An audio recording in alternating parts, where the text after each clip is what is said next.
Fala galera, mais um vídeo no nosso canal Tamo Junto Mengão e hoje nós vamos falar muito sobre essa entrevista do Felipe Luiz que ele paga o sapo pra galera, né? Falou muita coisa, vamos falar para preparação para a final de amanhã, vamos falar sobre a divulgação da tabela e as regras do Brasileirão 2026 divulgadas pela CBF, vamos falar também de José Boto, sobre as negociações, saídas de jogadores e possíveis chegadas. Se você está chegando agora, deixa aquele like, se inscreve no canal se você ainda não é inscrito. E vamos que vamos. O Felipe Luiz paga um sapo pra geral na entrevista, né? Ontem, falando sobre a final do Mundial contra o PSG. Foi questionado, né? O Felipe Luiz foi questionado justamente sobre a experiência do elenco, isso e aquilo outro. E presta atenção no sapo que ele vai pagar agora pra todo mundo. Até a não ganhar a Libertadores, nosso time não sabia jogar Libertadores. E era um time experiente. Foi o que eu escutei a temporada inteira. Desculpa, mas foi o que eu escutei, que o nosso time não sabia jogar Libertadores, que era um time sem alma e um time que não era cascudo. Prestou atenção?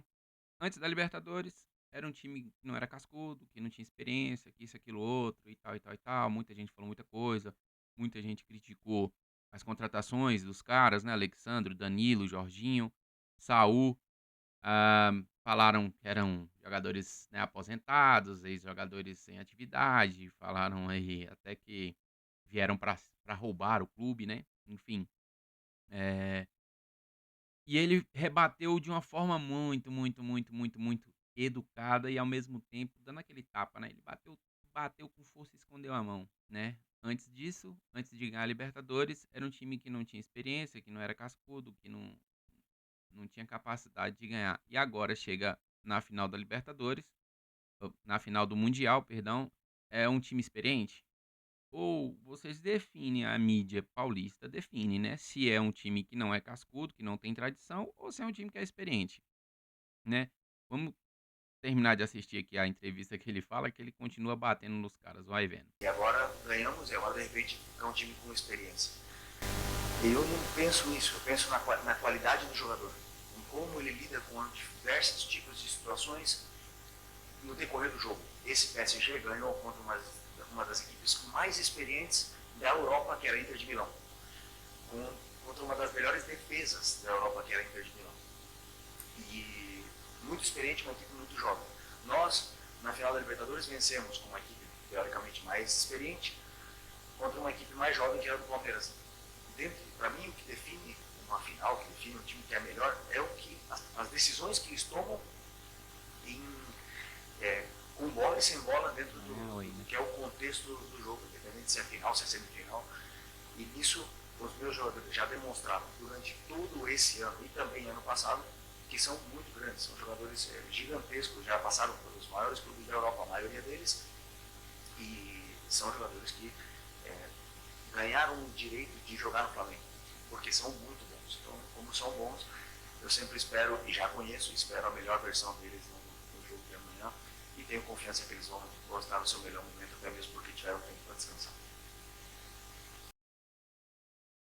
Vocês conseguiram prestar atenção aí, no que ele falou? Ou seja, de fato, a final vai ser resolvida por escolhas dos jogadores dentro de campo. Ele treinou, ele passou o bizu para os caras, vai colocar o melhor time em campo possível. Nós já vamos falar sobre a possível escalação do Flamengo de amanhã, né? Mas o que vai determinar, de fato, o campeão, independente da experiência que os caras já tiveram na Europa, do PSG ter passado por times igual o Inter de Milão, isso, aquilo, outro, o que vai determinar são as escolhas dos jogadores dentro de campo. Então, por exemplo, um cartão vermelho, um pênalti, né, uma falha na saída de bola, assim como o Flamengo fez contra o Bayern de Munique, que prejudicou muito no Mundial, isso tudo vai pesar no final do Mundial, né. Então, é algo que, vamos dizer assim, foge da alçada dele. Ele poderia fazer, planejou o jogo, mais estratégia, escalou o time, dentro de campo quem resolve são os jogadores, né. Então, a gente espera que todos os jogadores estejam num dia inspiradíssimo para que nós possamos sair campeões aí do mundo mais uma vez.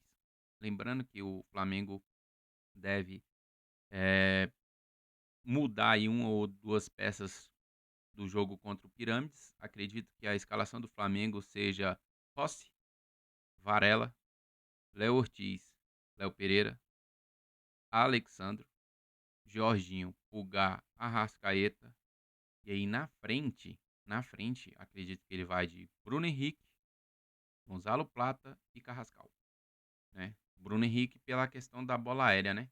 Como o PSG é um time que, vamos dizer assim, um pouco mais ofensivo, não vai ser aquela retranca do Pirâmides, então acredito que ele vai tentar aí explorar um contra-ataque, né? Lançando ali a bola com o Bruno Henrique fazendo ali a casquinha pro Plato, ou então pro Carrascal. Acredito que seja essa a escalação do Flamengo amanhã contra o PSG. O que nos resta é acreditar até o final que nós possamos sair campeões desse torneio. Vamos falar agora sobre o nosso querido José Boto, ele mesmo. José Boto que eh, falou, né, sobre as possíveis saídas de alguns jogadores, né? O Matias Vinha, o Alan não foram para o Mundial e tem alguns outros jogadores aí que, né, podem sair, alguns jogadores de empréstimo, alguns jogadores que estão no Mundial, como o Matheus Cunha, né? O goleiro também deve sair. Possíveis chegadas, provavelmente um atacante, né? Porque o Juninho deve meter o pé.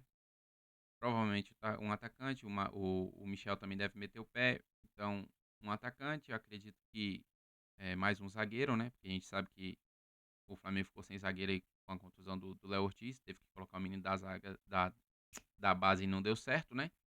E o menino não conseguiu segurar a pressão. Então acredito que o Flamengo, nesse início de ano aí, um goleiro, um atacante e um zagueiro, que eu acho que são as principais eh, posições aí que o Flamengo precisa se reforçar. A grande questão é, será que vai trazer o goleiro do Santos mesmo? Acho pouco provável, né? Mas, enfim, o goleiro do Santos, que é um baita goleiro, né? Não sei se ele queira vir para a reserva do Rossi, né? E aí o zagueiro estão negociando com o Vitão do Internacional. Tem a dívida ainda que o Internacional tomou transfer ban, né? Por não ter pago o Flamengo. Então já tem dois nomes aí. O atacante aí é uma incógnita ainda, né? Uma surpresa aí. O, o Brasileirão 2026 já tem data, tabela e novas regras para o campeonato, né? Então vamos lá.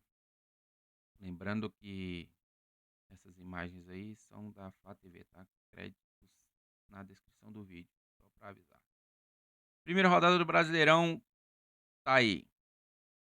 Flamengo estreia o Brasileiro no dia 28/1 contra o São Paulo. Já pega aí um time em crise, né? Um time que está em crise tanto corporativa, quanto financeira, quanto técnica, né? Uma crise absurda. Então o Flamengo enfrenta o São Paulo no dia 28/1, em estreia, né? No Brasileirão 2026. Segunda rodada, o Flamengo enfrenta o Internacional em casa. Terceira rodada, o Flamengo enfrenta o Vitória. Quarta rodada, o Flamengo enfrenta o Mirassol. E na quinta rodada, Flamengo e Cruzeiro. Flamengo e Botafogo na sexta rodada, primeiro clássico, hein?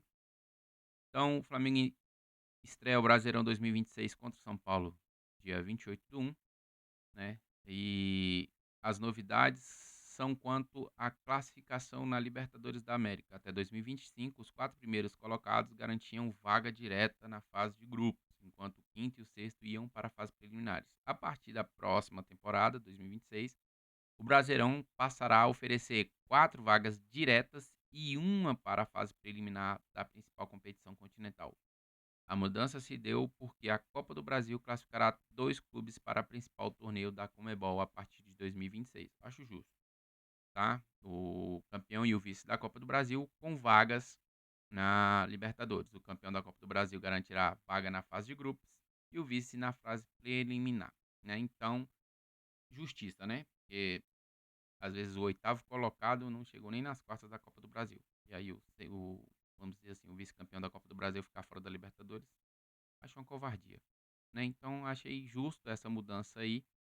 A gente sabe que no Brasileirão muitos times que fazem campanhas medianas estavam indo para pré-Libertadores, né? Então agora diminuiu uma vaga no Campeonato Brasileiro e o vice-campeão da Copa do Brasil participará da fase preliminar da Libertadores a partir de 2027. Beleza? Essas são as novidades do Flamengo. Lembrando, se você não deixou seu like, deixa seu like aí, se inscreve no canal se você não é inscrito. Créditos na descrição do vídeo aí das imagens da Flá TV do treinamento do Flamengo para preparação do jogo de amanhã, beleza? Um forte abraço, deixa aí nos comentários quanto que você acha que vai ser o jogo.